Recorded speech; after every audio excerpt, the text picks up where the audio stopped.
For decades, fast food was America's safety net. When money got tight, families could still count on a cheap, quick meal. But today, something shocking is happening.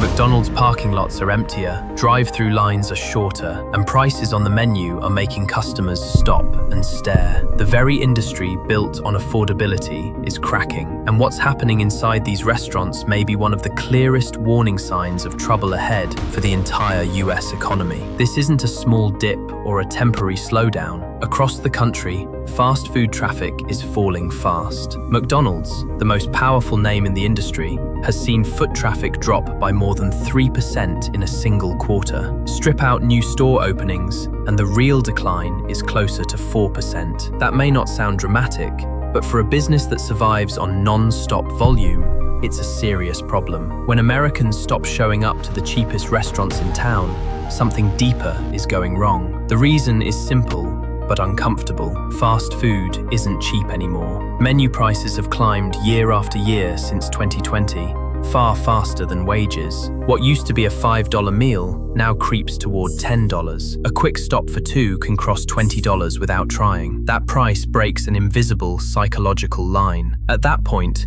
customers start asking a question they never had to before. Is this really worth it? And more often than not, the answer is no. This shift reveals a much bigger issue. For years, McDonald's survived every recession because Americans still had enough extra money to pay for convenience. Today, that cushion is gone. Rent, insurance, utilities, gas, and loan payments are eating up paychecks. The money that once paid for quick meals has disappeared. People aren't eating less because they want to. They're eating less because they can't afford to keep up. That's why this decline matters. Fast food has always been a national economic indicator. When the most affordable dining option can't maintain traffic, it means lower and middle-income households are under real strain. And because these chains rely on thin margins and high frequency, even a small drop in visits creates serious pressure. This isn't just a McDonald's problem, it's the foundation of consumer demand starting to crack. One of the clearest signs of this collapse is the quiet death of the dollar menu. It didn't disappear because companies got greedy, it vanished because the math stopped working. Higher wages, expensive ingredients, rising rent,